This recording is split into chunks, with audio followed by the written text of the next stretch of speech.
Salam sukacita, saudara-saudara terkasih dalam Tuhan Yesus.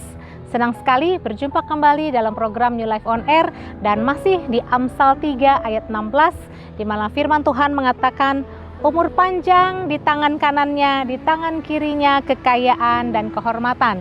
Kita sudah berbicara mengenai umur panjang, kita sudah berbicara mengenai kekayaan, dan kali ini mari kita lihat firman Tuhan tentang kehormatan. Mari kita lihat 1 Tawarik 29 ayat 11. Ya Tuhan, punyamulah kebesaran dan kejayaan, kehormatan, kemasyuran dan keagungan.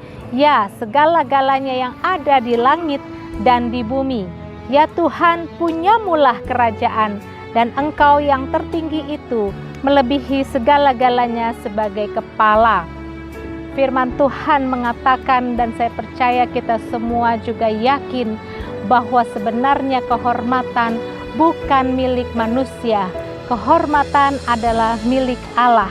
Tuhan Allah satu-satunya yang mempunyai kebesaran, kejayaan, kehormatan, kemasyuran, dan keagungan. Kehormatan itu tidak layak untuk manusia. Kehormatan bersumber dari pribadi Allah. Namun Allah dengan kasih-Nya dan ada hubungan Allah dengan manusia ciptaannya, ciptaan yang unik dan khusus, berbeda dari ciptaan makhluk hidup yang lainnya. Manusia diciptakan serupa dengan gambar Allah, dan manusia diberikan sebuah porsi kehormatan yang sebenarnya adalah milik Allah sendiri. Allah yang sumber kehormatan itu membagi-bagikannya kepada manusia.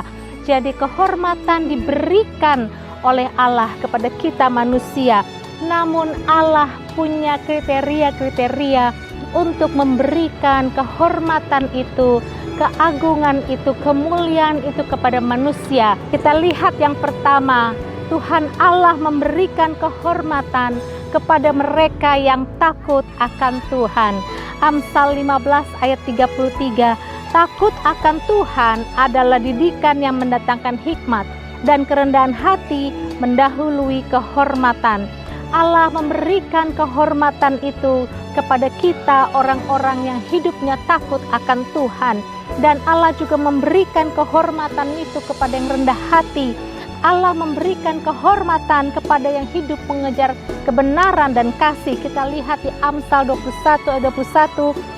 Siapa mengejar kebenaran dan kasih akan memperoleh kehidupan, kebenaran, dan kehormatan. Siapa hidupnya mengejar kebenaran dan kasih, Allah memberikan kehormatan. Kita lihat lagi, Allah juga memberikan kehormatan kepada mereka yang di pandangan matanya adalah orang-orang yang hidup dengan bijaksana. Amsal 3 ayat 35. Orang yang bijak akan mewarisi kehormatan, tetapi orang yang bebal akan menerima cemooh. Allah tidak sembarangan memberi kehormatan kepada manusia yang hidupnya sembrono, yang hidupnya asal-asalan, yang hidupnya kacau, yang hidupnya tidak bijaksana, yang hidupnya berlaku bodoh dan bercela.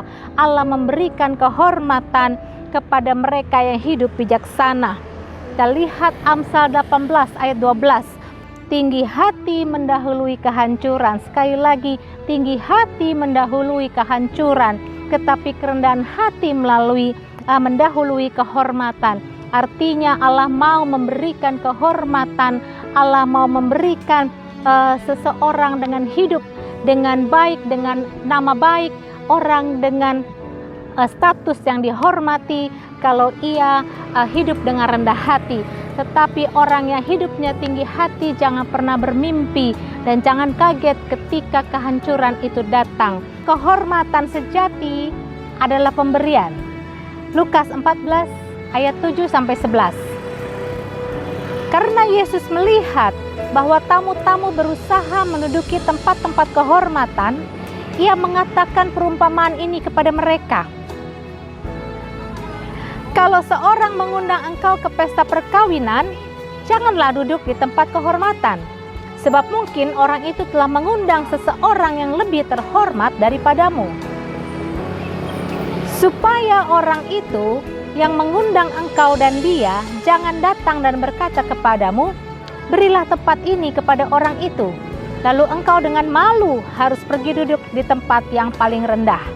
Tetapi apabila engkau diundang, pergilah duduk di tempat yang paling rendah. Mungkin tuan rumah akan datang dan berkata kepadamu, sahabat, silakan duduk di depan. Dan dengan demikian, engkau akan menerima hormat di depan mata semua tamu yang lain. Ayat yang ke-11, sebab barang siapa meninggikan diri, ia akan direndahkan, dan barang siapa merendahkan diri, ia akan ditinggikan.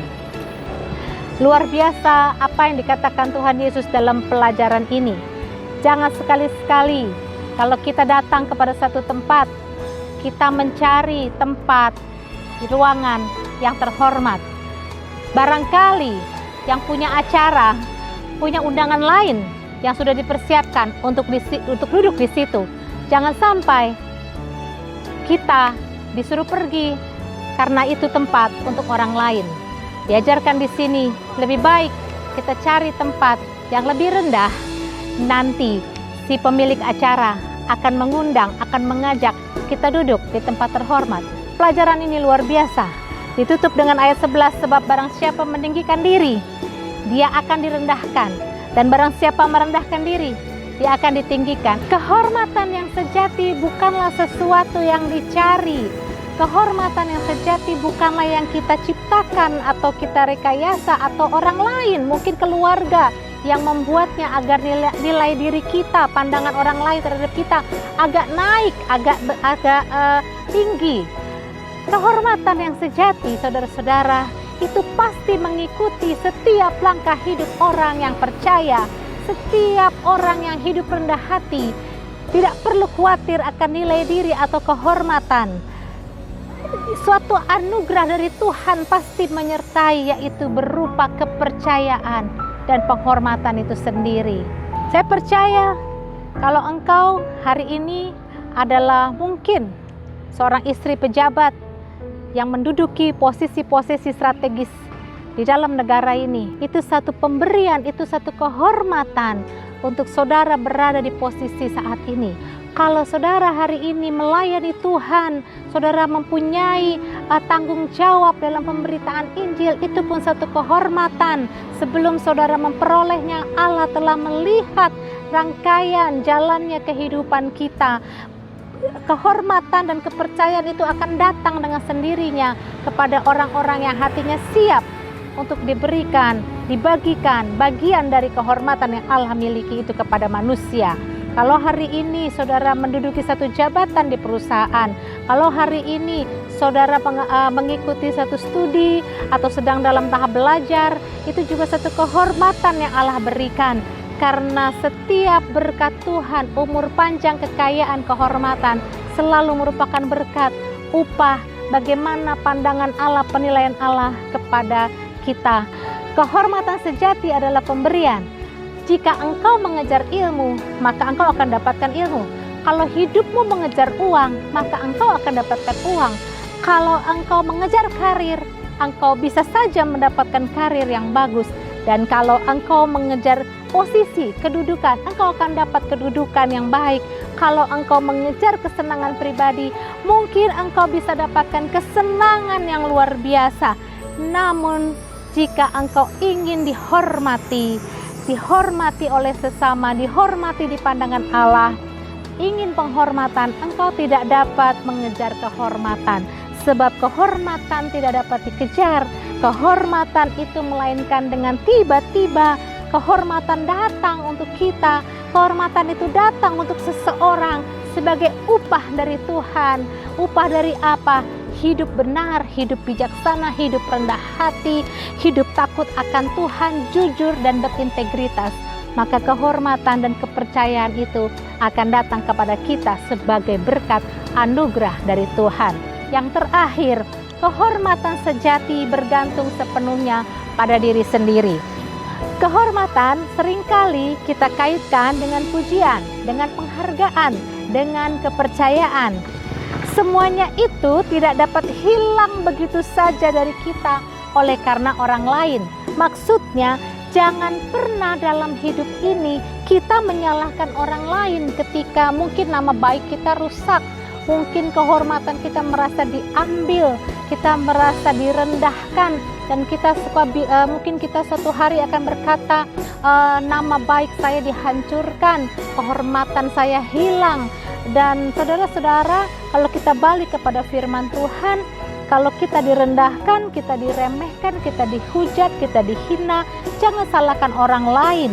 Karena kehormatan itu sangat bergantung kepada karakter kita sendiri, kepada bagaimana cara hidup kita sendiri. Kemungkinan terbesar adalah kesalahannya adalah ada pada cara hidup kita. Kesalahannya adalah bagaimana kita hidup yang mendatangkan hilangnya kehormatan itu.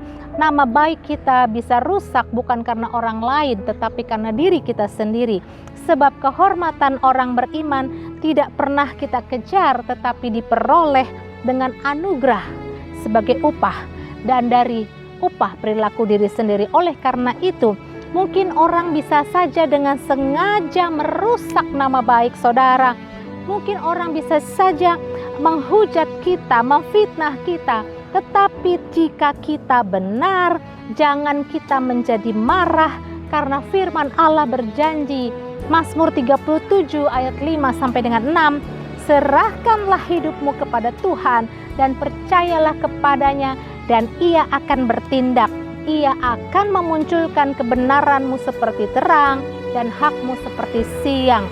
Bisa saja seseorang berbuat sesuatu yang kita anggap merugikan kehormatan kita, namun firman Allah mengajarkan berserah kepada Tuhan.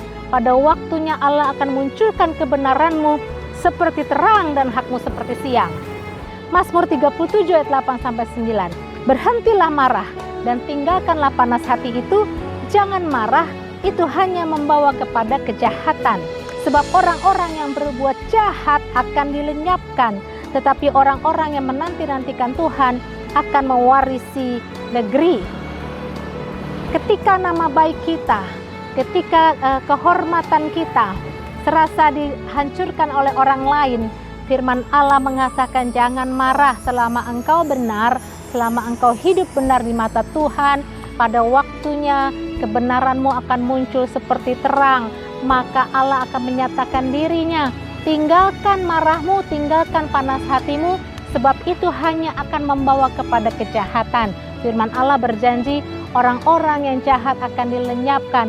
Artinya pembelaan Tuhan selalu ada. Sebab kalau Allah memberikan kehormatan kepada seseorang, itu tidak akan pernah keliru. Dan kalau itu akan diambil dari kita, itu tidak pernah karena orang lain. Itu semua karena diri kita sendiri. Demikian firman Allah kiranya menjadi jelas bagi kita bahwa janji Allah, umur panjang, kekayaan, kehormatan pasti akan digenapi bagi kita sebagai berkat ilahi, sebagai bagian hidup kita karena upah dari apa yang kita perbuat dalam hidup ini. Sebab Allah yang kita sembah adalah Allah yang adil, Allah yang tidak pernah mengingkari janjinya. Percaya kepada Tuhan, hidup rendah hati, hidup benar di hadapan Tuhan. Tuhan akan membela kita dan menggenapi semua janjinya. Haleluya, terpujilah nama Tuhan. Tuhan Yesus memberkati kita. Amin.